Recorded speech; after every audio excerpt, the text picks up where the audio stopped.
Ben, on connaît là, toute cette bataille des gens qui refusent de vivre dans une société genrée, qui considère qu'il n'y a pas que des hommes et des femmes, qu'il y a des gens qui s'identifient ni au sexe masculin, ni au sexe féminin, soit qui sont en transition ou carrément refusent l'un et l'autre.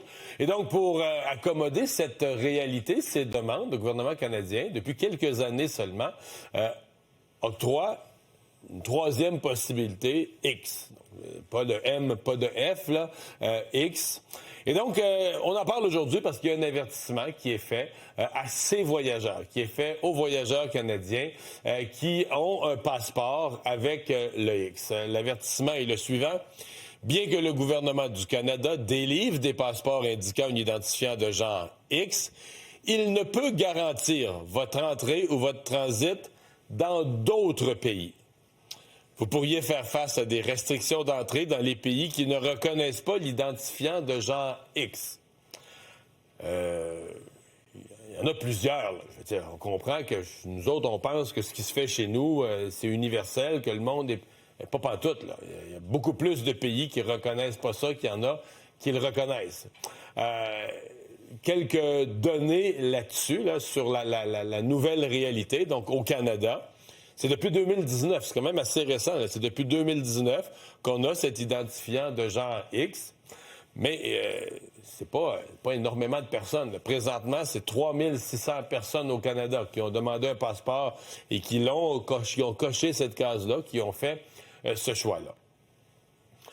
On pourrait parler du monde entier. Il y a plusieurs pays où je ne vous recommanderais pas d'aller avec un passeport X, mais on en parle davantage parce que le pays le plus fréquenté, évidemment, par les citoyens du Canada, ce sont les États-Unis, où on voyage, ses voisins, là, où on voyage plus spontanément.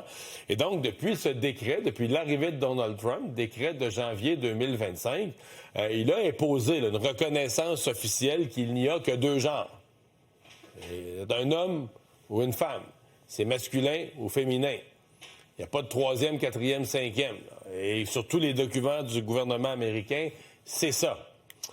Donc, le risque, l'avertissement du gouvernement du Canada à ce moment-ci, aux voyageurs qui voyageraient avec un passeport comme ça, avec un X, le refus d'entrée est une possibilité. On n'est pas certain, c'est pas automatique, mais on dit le refus d'entrée est possible.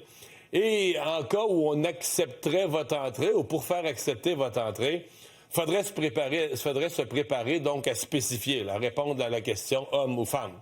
Pour rentrer dans les registres ou dans l'ordinateur là, du préposé aux États-Unis, il faudrait se préparer à répondre à la question. Donc, ce sont les avertissements qui sont formulés par le gouvernement du Canada, Conseil de voyage. Je vous donne mon humble avis. Là, en ce qui me concerne, c'est pas juste aux États-Unis que ça pourrait s'appliquer. Maître Marc-André Séguin, associé chez Exeo, avocat en immigration, est avec nous. Bonjour. Bonjour, M. Dumont. Bon, qu'est-ce que vous comprenez de la nouvelle règle, la nouvelle approche des Américains? Bien, il faut comprendre, comme vous l'avez mentionné en début d'émission, entrer donc, dans un autre pays, premièrement, on n'a pas un droit d'entrée. Donc, un citoyen canadien rentre aux États-Unis, n'a pas le droit automatique de rentrer aux États-Unis. Et comme pour tout autre pays, on est assujetti aussi aux lois puis à l'interprétation que les autorités vont faire là, d'un droit donné. En l'occurrence, ici, ce qui se passe aux États-Unis, ça s'inscrit dans une démarche un peu plus large. Comme vous avez mentionné, depuis le 20 janvier 2025, l'administration Trump a émis un décret révoquant la reconnaissance sur l'identité de genre pour ramener ça, et ça c'est la terminologie du décret, restaurer ce qu'on appelle la vérité biologique, entre guillemets. Fondant la politique sur le sexe biologique à la naissance et non pas sur l'identité de genre. C'est une interprétation qui a été contestée devant les tribunaux avec succès en juin dernier dans une cour fédérale au Massachusetts. Par contre, le 19 septembre dernier, l'administration Trump s'est adressée à la Cour suprême des États-Unis pour essayer de suspendre l'application, essentiellement revenir à l'application du décret de janvier dernier. Et ça s'inscrit donc, cette mise en garde s'inscrit dans le fait que l'administration américaine est en voie fort probablement de se voir reconnaître le droit de fonder sa politique sur le sexe biologique et non pas sur l'identité de genre. À votre avis, à votre connaissance, là, quelqu'un qui arrive aux États-Unis, se présente aux États-Unis avec un passeport X là, à l'aéroport ou à la frontière terrestre, là, aux douanes, il lui arrive quoi? À l'heure actuelle, j'ai pas entendu d'écho d'une politique visant à refuser l'entrée.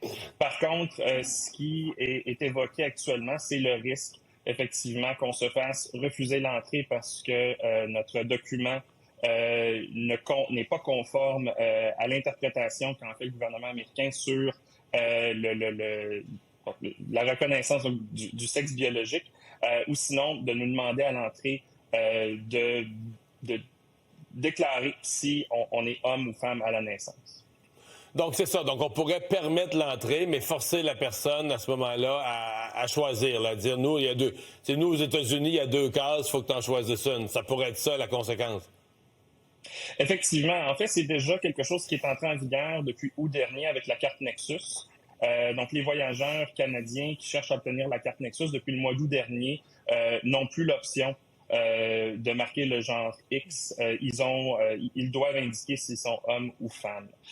Donc, on s'attend à une interprétation allant dans ce même sens pour ce qui est des autres voyageurs.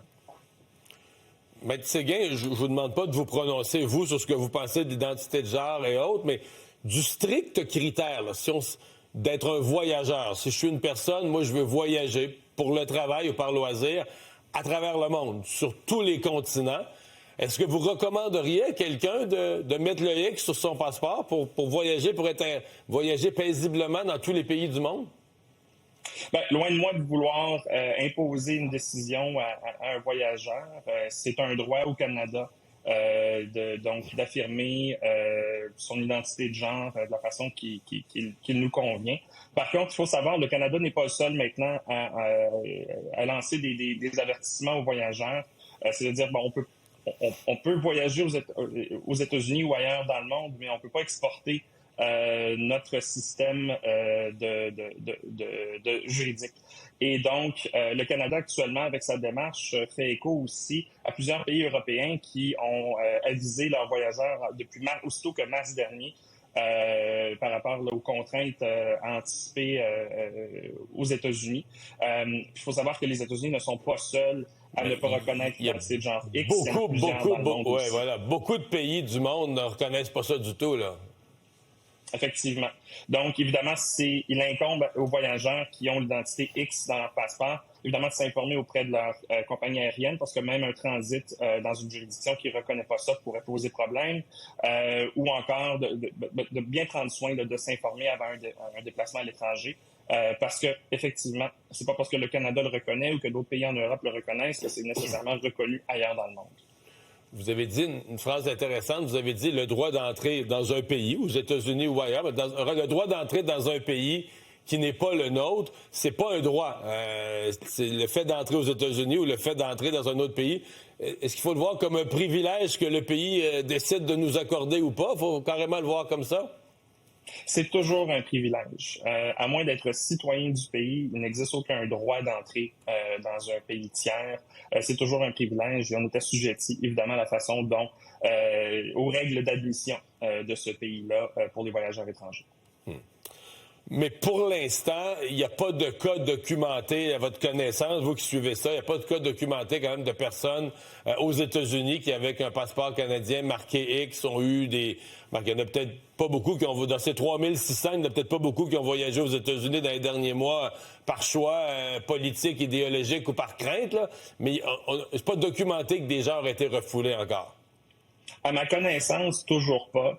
Par contre, évidemment, je crois que ce qui commence à changer la donne, c'est évidemment le fait que l'administration Trump s'est adressée à la Cour suprême le 19 septembre dernier. Il faut savoir que la Cour suprême des États-Unis, dans une décision récente aussi portant sur l'identité de genre, a conclu que des politiques visant à établir une politique sur le sexe biologique n'étaient pas discriminatoires parce que ça s'appliquait aux gens de tous les sexes. Et donc,